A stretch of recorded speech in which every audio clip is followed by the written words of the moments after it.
салом мегӯям ба бинандагони беният гиромӣ радиои Озодӣ. имрӯз 11 октябр ва шумо барномаи вижаи интихоботиро аз студияи марказии радиои Озодӣ тамошо доред. соат бо вақти прага 7 субҳ ва бо вақти душанбе 10 рӯз аст.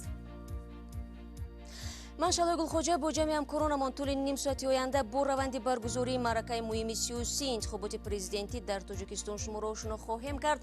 нахуст аз мавзӯъҳо мегӯем. овоздиҳӣ шурӯъ шуд. муборизаи 5 довталаб барои курсии президентӣ. аввалин интихобкунандагон пои сандуқҳои райдиҳӣ рафтанд. як аз ба ҷои ҳама ваёилати дерина дар нахустин соати овоздиҳӣ ҳолатҳои тақаллуб ба дурбини хабарнигорони радиои Озодӣ афтод. ба ҷои ягон фарзандатон ягон нафари дигар овоз дод.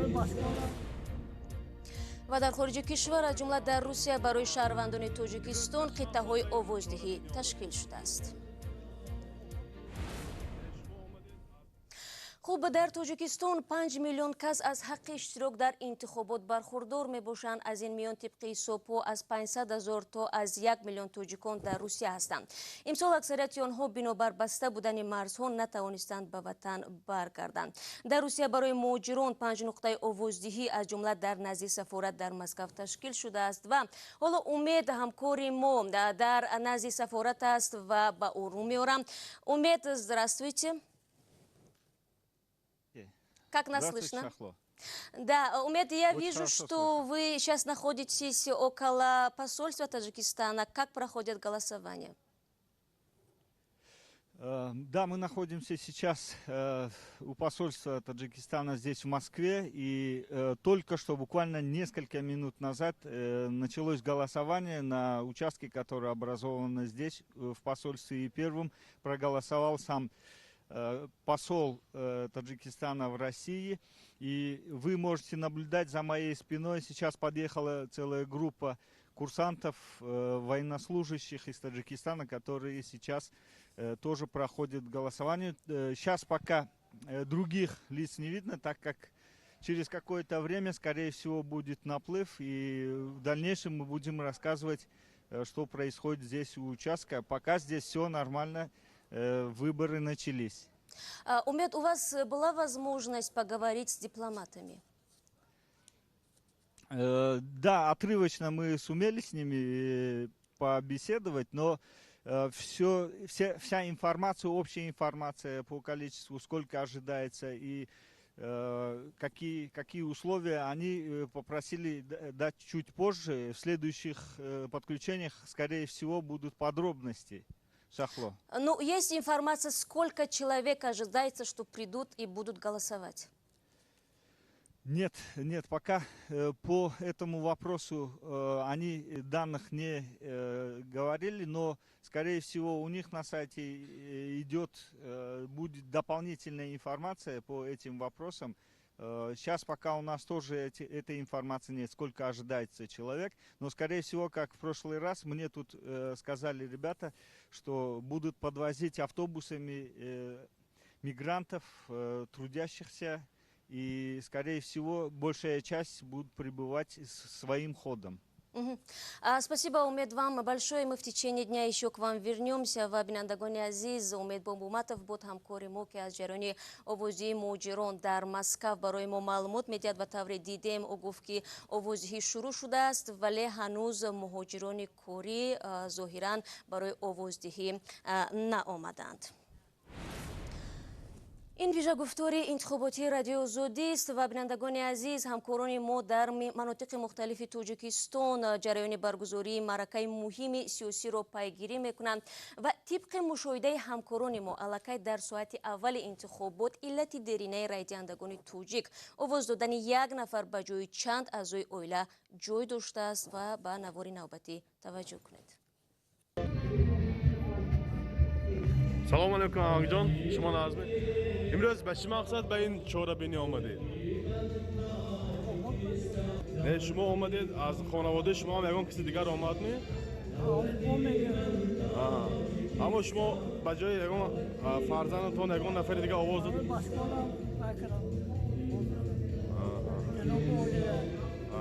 ному насабтон чӣ? раҳмати калом. наворе ки ҳоло тамошо кардед аз ҷониби ҳамкори мо Фарзон Муҳаммадӣ аз қиттаи овоздиҳӣ дар шаҳри Хуҷанд сабт шудааст. Тафсилоти бештарро аз ҷараёни райдиҳӣ дар вилояти Суғд дар гузориши ин ҳамкорамон тамошо мекунем. салом ҳамкорони азиз, имрӯз мисли дигар минтақаҳои Тоҷикистон дар 18 шаҳру навоҳии вилояти Суғд низ мардум ба номзади қобили эътиборашон овоз хоҳанд дод ва азбаски дар тамоми вилоят як ҳавзаи интихоботи вуҷуд надорад, шаҳру навоҳиҳо дар алоҳидагӣ маълумотҳо яъне ҳисоботҳоро ба комиссияи марказии интихобот ирсол хоҳанд кард ва тибқи маълумоти мо дар ҳавзаи рақами 26 шаҳри Хуҷанд 64 участкои интихоботӣ вуҷуд дорад ки дар ин 64 участкои интихоботӣ беш аз 100 000 нафар мардуми яъне сокинони қобили рай овоз хоҳанд дод. ва ҳоло ман дар назди участки интихоботи рақами 27 қарор дорам ки инҷо наздики маҳалли зисти раиси вилояти Суғд Раҷаббой Аҳмадзода аст ва ҳоло мо шоҳид гаштем ки раиси вилоят низ бо ҳамроҳонаш барои овоз додани номзади қобили эътибораш ба ин участки интихоботӣ омад, вале бо хабарнигорон суҳбат накард. ҳамчунин аз соати 6 мо шоҳид гаштем ки сокинон ва истиқоматкунандагони ин маҳал ба участки интихоботӣ омаданд, вале ба дурбини радиои Озодӣ ҳам чанд наворҳо тасодуф афтод ки баъзе аз онҳо аз қоидаҳои интихоботӣ бехабар ҳастанд ва ба ҷои якчанд кас як узви оила тавонист овоз диҳад. ман овоз ҳам маътикам ки худам вай кардам, чунки ҳозир келинам мактабанда муаллима ҳастанд ва ё сал дертар мебиён, мумкин ваҳо худошон биён, лекин оили мо ҳамумо ба номи президент овоз додем. Ба ҷои чанд кас овоз додед? барои 3 кас. барои чи дигар фарзандотон омадан? Маҳо кор бимерам, ҳамон ба ман омадам. онҳо гуфтанд ки ба ҷои мо овоз диҳед. шумо рафта овоз диҳед, мо коранда гуфтам, ман омадам. бинандагони азиз, шумо вижа гуфтори радиои Озодиро дар бораи интихоботи президентӣ тамошо доред ва ёдовар мешавам ки имрӯз дар Тоҷикистон бори панҷум президент интихоб мешавад. барои ин курсӣ 5 номзад рақобат мекунанд ки яке аз онҳо Эмомалӣ Раҳмон аст ки дар 4 сабқати қаблӣ пирӯз омада буд ва дар ин интихобот бояд бигӯям ки мухолифин ширкат надоранд. ва акнун рӯ меорам ба таърихи Тоҷикистон. таърихи президенти Эмомалӣ Раҳмон аз соли 1994 то ин дам дар 4 интихобот тавре ҳам гуфтам як дафъа барои 5 сол ва 3 бор 7 солӣ иштирок карда ба эълони масъулони комиссияи марказии интихобот ҳамеша ба рақибонаш пирӯз шудааст. баъзе аз рақибон ғалабаи ӯро зери суол гузоштанд, вале бахши дигар пайваста шикасти худро дар баробари ӯ эътироф карданд. ҳоло дар лавҳае мебинем ки онҳо кӣ буданд. дар тӯли 29 соли истиқлоли Тоҷикистон 5 бор интихоботи президентӣ сурат гирифтааст. ба истиснои як интихоботи озод дар таърихи кишвар дар соли 1991 дар 4 тои дигар номзади асосии раиси ҷумҳурӣ Эмомалӣ Раҳмон буд. довталабони дигари курсии раисаҷумҳурӣ низ буданд. дар интихоботи президентии соли 1994 ягона рақиби Эмомалӣ Раҳмон шарики собиқи ӯ ва нахуствазири печин Абдумалик Абдуллоҷонов буд. ҳарду сиёсатмадор дар асл намояндагони нухбагони минтақаҳои худ, яъне кланҳои Кӯлоб ва Ленинобод буданд. ҳарду минтақа дар тирамоҳи соли 1992 дар як эътилофи сиёсӣ ба ҳам омаданд ва мухолифонро аз саҳнаи сиёсӣ ронданду ҳукуматро тақсим карданд. Эмомалӣ Раҳмон раҳбари давлат ва Абдумалик Абдуллоҷонов раиси ҳукумат шуд. чунин тақсими қудрат ба намояндагони Ленинобод ки 10 солаҳо кишварро идора мекарданд хуш наомад. азбаски клани Кӯлобиҳо дар пушти худ гурӯҳи мусаллаҳи фронти халқиро дошт, умеди ленинободиҳо фақат ба интихоботи холисона буд ва аз ин рӯ фақат мақоми кам аҳамияти нахуствазириро қабул карданд. 11 моҳ пеш аз интихоботи президентӣ нахуствазир Абдумалик Абдуллоҷоновро аз мақомаш гирифтанд ва ба ҳайси сафир ба Москав фиристоданд. тирамоҳи соли 1994 нахуствазири собиқ ба ватан баргашт ва номзад ба мақоми президент шуд. аммо бар асоси натиҷаҳо Эмомалӣ Раҳмон дар интихобот 59.5% овозҳоро соҳиб шуд ва Абдуллоҷонов 34.5% раи мардумро ба даст овард ва шикаст хӯрд. баъд аз чанд сол Тоҷикистонро тарк кард ва ба зиддаш парвандаи ҷиноӣ боз шуд. ӯро аз ҷумла ба дуздии пули давлат ва суиқасд ба ҷони Эмомалӣ Раҳмон муттаҳам мекарданд. рақиби собиқи Раҳмон ба Амрико кӯчид ва ҳоло он ҷо ба соҳибкорӣ машғул аст. интихоботи президентии соли 1999 2 сол баъд аз имзои созишномаи сулҳ байни ҳукумати Эмомалӣ Раҳмон ва иттиҳоди мухолифони тоҷик баргузор шуд. бар асоси созишнома дар остонаи интихобот қонуни асосиро тағйир доданд ки бар асоси он раиси ҷумҳур барои як давраи 7 сола интихоб мешуд. рақиби Эмомалӣ Раҳмон дар интихобот акнун Давлат Усмон, намояндаи мухолифон аз ҳизби наҳзати исломӣ шуд. комиссияи марказии интихобот довталабони дигар аз ҷумла намояндаи клани ленинободиҳо Сайфиддин Тураевро бо ҳар баҳона сабти ном накард. давлат Усмон баъди таъин шудан ба мақоми муовини нахуствазир дар ҳукумати мусолиҳаи миллӣ шинохта шуд. 35 сол дошт ва ҳамчун намояндаи мухолифон курсиро гирифт. ҳар чӣ шуд ё нашуд, дар интихобот номзади мухолифин беш аз 2% раи мардумро ба даст овард. ӯ баъдан дар шикасташ раҳбарони ҳизби наҳзати исломиро гунаҳгор кард ки гӯё аввал мехостанд аз ширкат дар интихобот даст кашанд, вале баъдан бемувофиқа бо ӯ номзадиашро ба мақоми номзад ба президентӣ пешниҳод карданд. ҳамин гуна дар интихоботи соли 1999 Эмомалӣ Раҳмон бо касби 97.6% раи мардум рекорди худашро зад. аз соли 1999 то соли 2006 Эмомалӣ Раҳмон бо вуҷуди эътирозҳои мухолифону танқидҳои ҷомеа дигарбора пешниҳод кард ки қонуни асосӣ тағйир дода шавад. ислоҳи асосӣ тағйири муҳлати раёсатҷумҳурӣ аз як давраи 7 сола ба 2 давраи 7 сола буд. бо ин тағйирот заминаи қонуне пайдо шуд ки имкон дод 2 давраи раҳбарии президенти феълӣ ба ҳисоб гирифта нашавад. соли 2006 интихоботи президентӣ дар Тоҷикистон бо шеваи интихоботи маъмулӣ дар кишварҳои худкома сурат гирифт ки дар он муқобили президенти кунунӣ номзадҳои ношинохтаро ба майдон оварданд.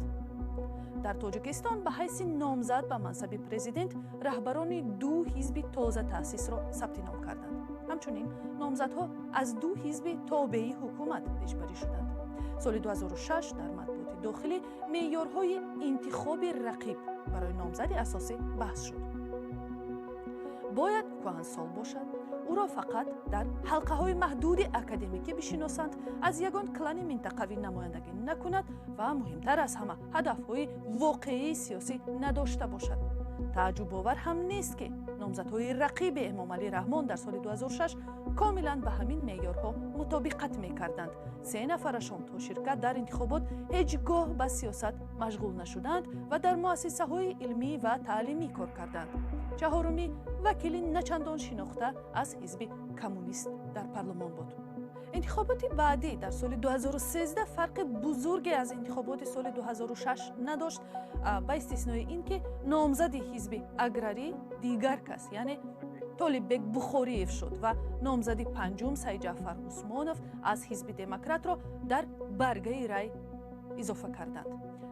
дар байни 2 интихобот ҳизби демократ ки мухолифи давлат буд, танқидҳои сахти раиси ҷумҳур Эмомалӣ Раҳмонро бас кард ва ба сафи тарафдорони сиёсатҳои ӯ пайваст. ҳизбҳои мухолифи социал-демократ ва ҳизби наҳзати ислом бо ташкили нерӯҳои ислоҳотхоҳ хостанд номзади ягонаро пешбарӣ кунанд.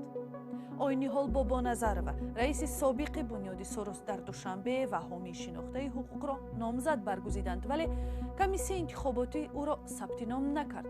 гуфт ки хонум Бобоназарова натавонист 210 000 имзои зарурии тарафдоронаш барои сабти номро ҷамъ кунад. бинандагони азиз, шумо вижа гуфтори радиои Озодиро дар бораи интихоботи президентӣ тамошо доред. интихобот аллакай соати 6 бо вақти душанбе шурӯъ шуд ва 4 соат аз ин ҷараён мегузарад.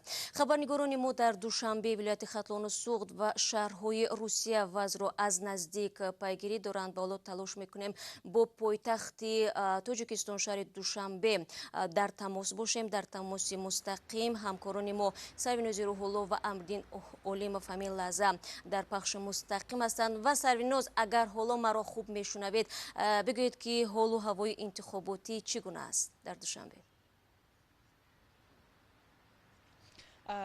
бале, салом шаҳло, салом бинандаҳои азиз.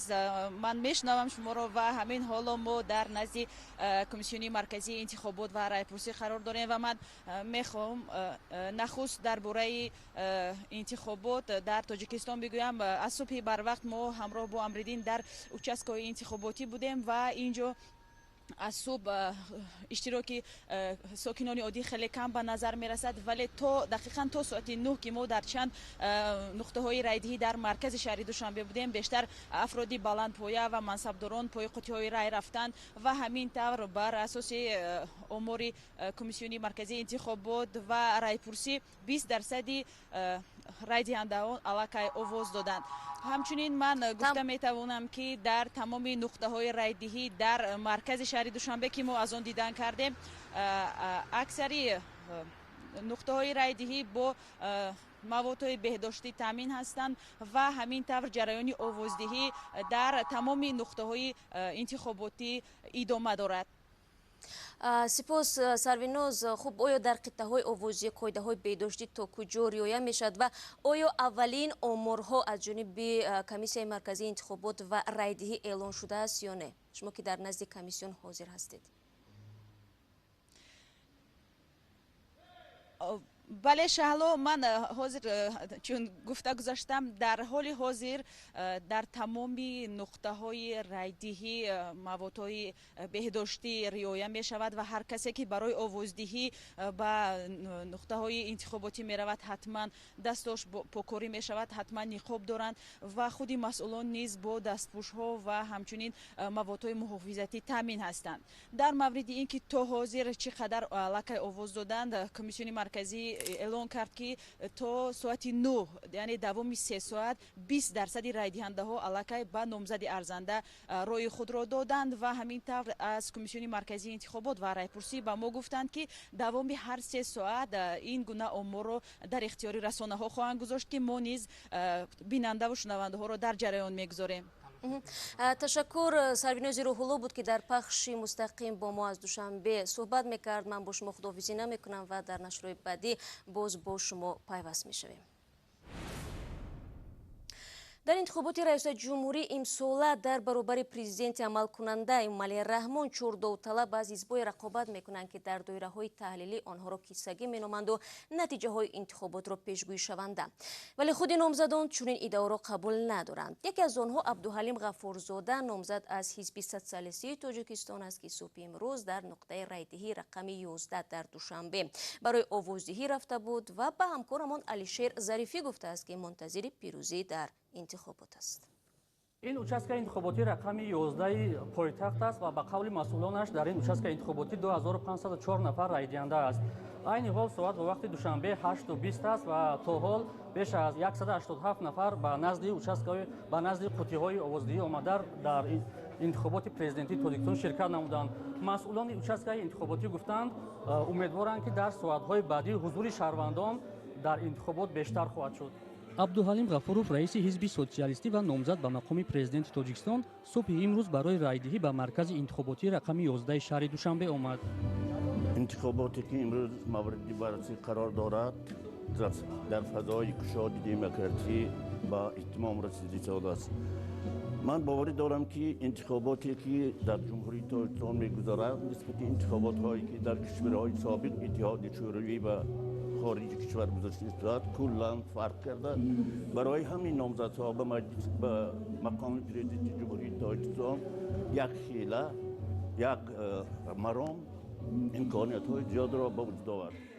раиси ҳизби социалист мегӯяд ба натиҷаҳои интихобот хушбин аст ва бовар дорад ки пирӯз мешавад. албатта вохӯриҳое ки дар сартосари ҷумҳурии Тоҷикистон бо мардуми шарафманди ҷумҳурии Тоҷикистон мавриди баррасӣ қарор дод, ҳар яки мо номзадҳоро умедвор кард ки аз симои гард қабул кардани онҳо ва пурра ба ҳаматарафа бо як мароми баланд барномаи сиёсӣ, иқтисодӣ, иҷтимоӣ ва фарҳангии ҳизби социалистии Тоҷикистонро ки дар асоси конститутсияи ҷумҳурии Тоҷикистон ва қонунҳои амалкунандии он мавриди баррасӣ қарор гирифта буд, моро низ умедвор намуд ки дар ин интихоботи дар пешшуда мақому мароми муайянро пайдо хоҳем кард. аммо коршиносон ғафуровро номзади ҷиддӣ намешуморанд ва мегӯянд ҳизби ӯ тобеи ҳукумат аст ва барои рақобатӣ вонамуд кардани интихобот ӯро ба мақоми раиси ҷумҳур пешниҳод кардааст. раҳбари 60-солаи ҳизби социалист дар интихоботҳои президентӣ соли 2006 ва 2013 низ номзад буд, вале раи зиёдеро ба даст наовард. дар ҷое ки ғафуров рай дод, масъулони маркази райдиҳӣ гуфтанд, дар шароити пандемияи COVID-19 тамоми чораҳои беҳдоштиро андешидаанд. сокиноне ки барои райдиҳӣ омаданд, аз интихобот интизориҳои гуногун доранд. По-моему, это самое главное. Вот сколько всего здесь. Главное, чтобы работа была, чтобы могли мы чуть-чуть себя кормить. Мы, по-моему, умеем думать, что оянда хама нақс шавады, зиндаги тенҷ ором гузарады. дар интихоботи президентии Тоҷикистон аз 7 ҳизби сиёсӣ 5 тои он ширкат доранд. ҳеҷ яке аз интихоботҳои гузашта ба гуфтаи нозирони байналмилалӣ мутобиқ ба меорҳои байналмилалӣ ва шаффофу демократӣ сурат нагирифтаанд. Алишер Зарифӣ, Таҳмина Ҳакимова, Радиои Озодии Душанбе. ин гузориш аз шаҳри Душанбе буд ва бояд гуфт ки дар ҳар интихобот масъалаи райдиҳии шаҳрвандони Тоҷикистон дар хориҷа бахусус муҳоҷирон баҳсҳои зиёдеро ба миён меорад. Мунтақидон мегӯянд ҳукумат барои ҷазби раи муҳоҷирон зиёд моил нест, аммо мақомот ин назарҳоро албатта рад мекунанд. дар шаҳри Санкт-Петербург даҳо ҳазор тоҷикон ба сар мебаранд. онҳо аксаран дар бахши сохтмон ва савдо фаъолият мекунанд ва ин лаҳза дар хати тамос бо мо аз Санкт-Петербург ҳамкорам Юрий Баранюк аст. Юрий, добрый день. Доброе утро. Утро, да? Как проходят выборы? Насколько активны голосующие? Я не случайно сказал, что в Петербурге именно утро, 8:30 утра, то есть избирательный участок только открылся, и фактически сейчас на моих глазах заканчивались все организационные процедуры. Сюда приезжали консулы, сюда приехала полиция, несколько сотрудников российской полиции поднялись в то помещение, где сегодня днем граждане Таджикистана будут голосовать за своего будущего президента. Я сразу подчеркну, что мы находимся не возле консульства Таджикистана. Дело в том, что консульство не может вместить всех желающих, и, собственно, там нереально в сегодняшних условиях, насколько я понимаю, провести процедуру таким образом, чтобы не нарушить коронавирусные ограничения. И поэтому для голосования в день выборов президента в Петербурге выбрали Дом национальности. Он находится за моей спиной, и вот, собственно, там на втором этаже несколько окошек горят, видимо, там и пройдут выборы. Но здесь пока нет избирателей. Собственно, довольно сложно сказать, чего они ждут от нового президента. Могу только рассказать, что буквально несколько дней назад мы проводили свое небольшое исследование, чтобы понять настроение людей, которые могут выбирать сегодня президента. И большинство делились вот чем. Они хотят работать у себя на родине, они хотят, чтобы там в Таджикистане была хорошая работа, высокооплачиваемая, чтобы было уважительное отношение. Ну и добавлю, что этих людей не так много, потому что сейчас... Да, я поняла. Спасибо, Юрий. Можно у вас спросить кое-что? У вас была возможность войти внутрь? Вам дали такую возможность? Посмотреть как? Пока еще нет, но, насколько я понимаю, из общения, которое у меня было с консульскими работниками, нет. Внутрь нас не пустят. Они как провели агитацию, как они сказали, что сегодня будут выборы, откуда мигранты могут узнать, что сегодня будет проходить выборы именно здесь? Смотрите, во-первых, есть информация на различных интернет-ресурсах, в том числе на государственных ресурсах Санкт-Петербурга. Кроме того, на прошлой неделе я лично приходил в консульство Таджикистана, и там дипломатический сотрудник объяснял нам и другим пришедшим, собственно, кроме нас, журналистов, были еще потенциальные избиратели, он объяснял им, что голосование пройдет в Доме национальностей. Но мы, конечно, сегодня же побываем еще и возле отделения консульства, чтобы понять, возникла неразбериха или нет, путают люди место для проведения голосования или нет. Но в любом случае, даже если будет небольшая путаница, если это произойдет не под конец дня, то у избирателей будет возможность переместиться. Здесь довольно небольшое расстояние, я думаю, что пешая получасовая прогулка, и они смогут отдать свой голос. Понятно. Спасибо большое. Благодарю вас, Юрий. По мере возможности мы будем выходить с вами на связь еще. Дӯстони азиз, Юрий Баранюк буд ҳамкори мо аз шаҳри Санкт-Петербург. خب таврям ҳамкори мо гуфт дар ҷараёни таҳияи гузориш ӯ бо тоҷикони Санкт-Петербург масъалаи интихобот ва интизороти онҳоро матраҳ кард ва ҳоло мо имкон дорем ки посухҳои онҳоро бишунавем. Что скажете, вам хочется перемен или нет? Да нет, как есть, так и нормально. То есть... Нам все устраивает, все окей, короче. Дай Аллах, чтобы в России тоже хорошо было. А объясните, почему не хотите перемен? А что перемен? Хуже будет? Что здесь плохого, чтобы мы хотим перемен? Ничего нету плохого, все, блин, хорошо, все нормально. Кто как хочет, так и живет, блин. Да. И здесь, и там, своя родность. Нам устраивает, все нормально. Самое главное, с Россией дружба, чтобы был. Самое главное. Остальное все будет хорошо. Да ничего я не жду, выбора. А да хочется перемен или не хочется? Не надо, спасибо. Не, я ничего не знаю. Ну, от миграции, там, переехать куда-то в чужую страну, работать там. Вот, например, я сам женился недавно, а супругу оставил там. Скоро у меня ребенок должен родиться, я не могу увидеть, там, например, из роддома я не могу выходить там с ребенком, да, вот это обидно. Ну, хочется жить и работать у себя. Ну, я ничего не жду. Хочется перемен или нет? Не знаю. Посмотрим выбор. Скажите, кто кого выбирает. Скажите, чего хотели бы от президента? Чего хотел? Ну, не знаю, как бы улучшили эту жизнь иммигрантов здесь, в России, помогали им. бинандагони азиз, пурсиши ҳамкорамон Юрий Баранюкро аз муҳоҷирони тоҷик дар шаҳри Санкт-Петербург тамошо кардед.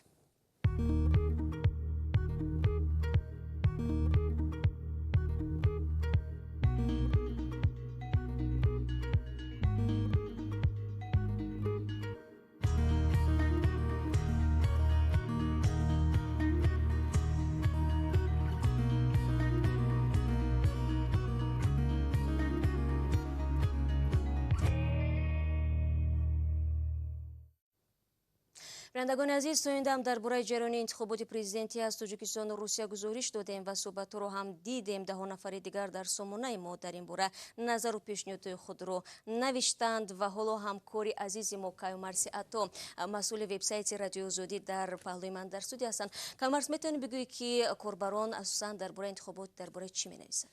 تشکر شهلاز. سلام به بیننده های ارجمند. از زمان اعلان انتخابات در تاجیکستان در دوام تقریبا 2 ماه اخیر ما 10 شهر گرفتیم. درباره این موضوع الکی بعضی از این شهرها در سامانه ما نشر شدند. آنها درباره شخصیت نامزدها، درباره انتخابات، درباره جریان معرکه تبلیغاتی بحث میکنند. همچنین ما میخواستم باید از نگاه ما باید بگویم که شهرنویسان 3 گروه هستند. گروه اول آنهایی که از جریان انتخابات از نامزدها خیلی راضی هستند. گروه دوم آنهایی که میگویند که این انتخابات بی رقابت است، به حضور مخالفان میگذرد و به پندار آنها در این انتخابات نقش اساسی را مقامات اجرایی میبازند. و گروه سوم البته شخصایی هستند که بسیار به انتخابات بی‌طرف هستند یا که بی‌توجه هستند، چون به پندار آنها در این انتخابات اشتراک کنی یا نکنی چیزی تغییر نمی‌یابد. این البته فکری آنها است. بله، خوب، تو این لحظه درباره جای داشتن تقلب در انتخابات الکی 4 ساعت گذشت چیزی نوشتن کاربران یا خیر؟ درباره تقلب گفتید، ما الکی بعضی از نمونه‌هاش در ویدیوی همکاران خود ما دیدیم. درباره تقلب بعضی از خواننده‌های ما هم اشاره کرده هستند و میگن که از همه قانون شکنی اساسی در انتخابات‌های تاجیکستان قانون شکنی معمول این رای دادن یک نفر به جای چند عضو عائله است. و اگر امکان باشد من بعضی از شهرها را که با خودم در اینجا چوب کرده آوردم باید یک دو شهر خوانم. یکی از شهرنویسان میگوید که ما در دوام تقریبا 30 سال اخیر چی بودن انتخابات، یعنی انتخابات واقعی را فراموش کردیم، از یاد بردیم. یک خواننده دیگر در این زیر مطلبی ما درباره انتخابات نوشته است که تا رقابت واقعی یا حقیقی نباشد پیشروی نمیشد، تا وقتی که انتخابات لختکانه باشد نویگری نمیشد. زیاد کامرس باز حتما با شما تماس میگیریم و صحبت هم خواهیم کرد وابسته به نوشته‌های آنها. سلام، اگر خط و خبر میخواهید ما داریم. نوید بامدادی، سرخط خبرها، اخباری تاجیکستان و جهان، گزارش‌ها و تحلیل‌ها. چی میگذرد و چرا؟ دانستن فهمیدن است. ضمیمه یا اپ ما را بگیرید. بینندگان عزیز، شما نشری اولی برنامه انتخاباتی رو از رادیوی آزادی تماشا کردید. من شعله گلخوجه با شما خداحافظی نمیکنم و 3 ساعت پس با شما ملاقات خواهیم داشت. در همین جا روزتان خوش.